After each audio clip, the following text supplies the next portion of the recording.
बिस्मिल्लाहिर्रहमानिर्रहीम अस्सलाम वालेकुम। आज की वीडियो में हम class 9 mathematics chapter number 1 exercise 1.5 को डिस्कस करेंगे। अब देखिए एक्सरसाइज 1.5 में हमारे पास जो इस चैप्टर का जो सेकंड पार्ट है वो स्टार्ट होता है यानी कि डिटर्मिनेंट। तो इससे पिछली वीडियो में यानी कि एक्सरसाइज 1.4 तक हमने जितने भी क्वेश्चंस हमने कर लिए हैं उसमें डिटर्मिनेंट का कोई कॉन्सेप्ट नहीं था। एक्सरसाइज 1.5 और एक्सरसाइज 1.6 में हमारे पास डिटर्मिनेंट का कॉन्सेप्ट भी आता है। तो सबसे पहले देखिए क्वेश्चन नंबर 1 में हमारे पास वो कह रहा है कि find the determinant of the following matrices.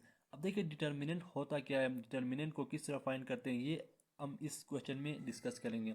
अब देखिए जैसे हमारे पास क्वेश्चन नंबर 1 का पार्ट 1 है, हमारे पास मैट्रिक्स गिवन है ए मैट्रिक्स, हमारे पास गिवन है -1 1 2 0। हमने क्या करना है, इस मैट्रिक्स का डिटर्मिनेंट हमने फाइंड करना है। अब उसके लिए हमने क्या करना है, देखिए सोल्यूशन में ए आपने मैट्रिक्स को एज इट इज लिखा।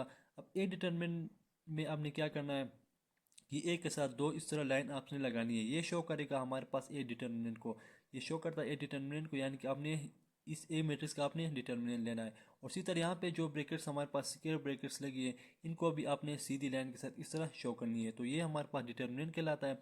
अब डिटर्मिनेंट आपने फाइंड किस तरह करना है, आपने क्या करना है कि जो हमारे आपके पास डायगोनल इंट्रीज होंगे आपने उनको एक दूसरे से मल्टीप्लाई करना है, यानी कि डायगोनल इंट्रीज ये हमारे पास ये होते हैं, तो आपने क्या करना है इनको आपस में मल्टीप्लाई करना है और बीच में माइनस का साइन लगाना है। ये डिटर्मिनेंट फाइंड करने का रूल होता है। अब देखिए a determinant is equal to diagonal entries हमारे पास है -1 मल्टीप्लाई बाई 0 माइनस फार्मूले का -2 मल्टीप्लाई बाई 1। तो हमारे पास ए डिटर्मिनेंट जो आया, अब देखिए यहाँ पे -1 मल्टीप्लाई बाई 0 0 और -2 multiply by 1 2। So A determinant हमारे पास क्या है यहाँ से -2। सो ये हमारे पास जो फर्स्ट पार्ट था ए मैट्रिक्स, तो इसका डिटर्मिनेंट हमारे पास आया -2। अब देखिए हम इसी तरह सेकंड पार्ट सॉल्व करते हैं इसका। तो सेकंड पार्ट में देखिए वो कह रहा है बी मैट्रिक्स हमारे पास गिवन है 1 3 2 -2। अब देखिए सोल्यूशन में आपने क्या किया, बी मैट्रिक्स को एज इट इज एक दफ़ा लिखा और डिटर्मिनेंट फाइंड करने के लिए मैंने आपको बताया कि इसको एक लाइन के साथ शो किया जाता है, स्ट्रेट लाइन के साथ, और उसके बाद आपने कोरस्पॉन्डिंग एलिमेंट को आपने मल्टीप्लाई करना है और बीच में माइनस साइन लगा के। अब देखिए 1 मल्टीप्लाई बाई -2 और 2 मल्टी माइनस फार्मूले का 2 मल्टीप्लाई बाई 3। अब देखिए 1 मल्टीप्लाई -2 -2 मल्टीप्लाई बाई 3 -6। तो बी डिटर्मिनेंट हमारे पास जो आया -2 -6 हमारे पास -8 होता है। तो अब हम चलते हैं इसके रिमेनिंग पार्ट्स की तरफ। अब देखिए इसका थर्ड पार्ट है डी पार्ट, आप खुद ट्राई कर लीजिएगा, वो भी इजी है। तो सी डिटर्मिनेंट हमारे पास है। अब देखिए सी डिटर्मिनेंट को आपने इस तरह शो किया डिटर्मिनेंट लेने के लिए, उसके बाद आपने क्या करना है, कोरस्पॉन्डिंग एलिमेंट को आपने मल्टीप्लाई करना है, यानी कि 3 मल्टीप्लाई बाई 2 माइनस फार्मूले का 3 मल्टीप्लाई बाई 2। तो 3 मल्टीप्लाई बाई 2 6 -6 हमारे पास 0 होता है। तो सी मैट्रिक्स का जो डिटर्मिनेंट है वो हमारे पास 6 है। अब देखिए हम इसी तरह क्वेश्चन नंबर 2 की तरफ बढ़ते हैं।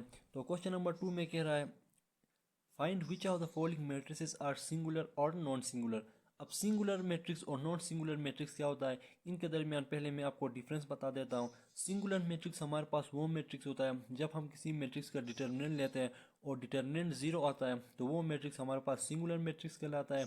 और नॉन सिंगुलर मैट्रिक्स वो मैट्रिक्स होता है जब हम किसी मैट्रिक्स का डिटर्मिनेंट फाइंड करते हैं और डिटर्मिनेंट हमारे पास 0 नहीं आता है, वो 0 से कोई नेगेटिव नंबर या पॉजिटिव नंबर आता है, लेकिन 0 से अगर वो बड़ा आता है 0 नहीं आता है तो वो हमारे पास नॉन सिंगुलर मैट्रिक्स होता है। हमने यहाँ पे वही फाइंड करना है कि इनमें कौन से मैट्रिक्स हमारे पास सिंगुलर मैट्रिक्स है और कौन से हमारे पास नॉन सिंगुलर मैट्रिक्स है। तो हम डिटर्मिनेंट फाइंड करेंगे, डिटर्मिनेंट फाइंड करने के बाद हम देखेंगे कि अगर डिटर्मिनेंट हमारे पास 0 आता है तो वो सिंगुलर मैट्रिक्स है, अगर डिटर्मिनेंट हमारे पास 0 नहीं आता है, कोई रियल नंबर्स आता है, तो वो हमारे पास नॉन सिंगुलर मैट्रिक्स है। तो अब देखिए हमारे पास ए मैट्रिक्स हमारे पास है पहले ही, तो ए मैट्रिक्स का आप इसका डिटर्मिनेंट फाइंड करें। सिंपल आप डिटर्मिनेंट फाइंड करें, देखिए 3 मल्टीप्लाई बाई 4 -2 मल्टीप्लाई बाई 6।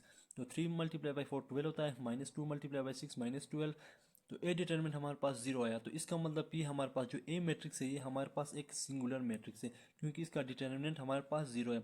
इसी तरह आप देखिए सेकंड पार्ट देखिए बी मैट्रिक्स हमारे पास गिवन है। तो अब सिंपल इसका डिटर्मिनेंट ले लें। तो 4 multiply by 2 minus 3 multiply by 1। तो 4 मल्टीप्लाई बाई 2 हमारे पास 8 होता है, माइनस 3 मल्टीप्लाई बाई 1 3। तो बी मैट्रिक्स हमारे पास आया 8 माइनस 3 करने से 5।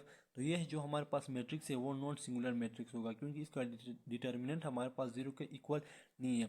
अब हम इसके जो बाकी पार्ट्स हैं उनकी तरफ बढ़ते हैं। इसी तरह देखिए इसका थर्ड पार्ट है हमारे पास, सी मैट्रिक्स हमारे पास गिवन है, इसका भी आप डिटर्मिनेंट ले लीजिए सिंपल। तो 7 multiply by 5 minus 3 multiply by minus 9।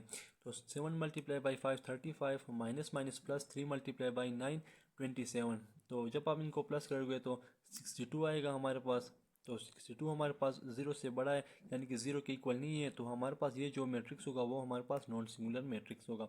इसी तरह देखिए आप पार्ट 4 की देखिए डी मैट्रिक्स हमारे पास गिवन है, इसका भी आप डिटर्मिनेंट ले लें।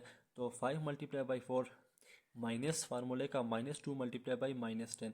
अब देखिए 5 multiply by 4 20, minus minus plus होता है, लेकिन इस माइनस से मल्टीप्लाई होने के बाद अगेन माइनस होगा। तो 2 मल्टीप्लाई बाई 10 हमारे पास 20। तो डी मैट्रिक्स हमारे पास आया 20 माइनस 20, जो कि हमारे पास 0 के इक्वल है। तो ये हमारे पास जो मैट्रिक्स है वो सिंगुलर मैट्रिक्स है, क्योंकि इसका डिटर्मिनेंट हमारे पास 0 है। तो इस वीडियो में हमने क्वेश्चन नंबर 2 तक सॉल्व किया। तो बाकी क्वेश्चंस हम नेक्स्ट वीडियो में डिस्कस करते हैं। तब तक के लिए टेक केयर, अल्लाह हाफिज़।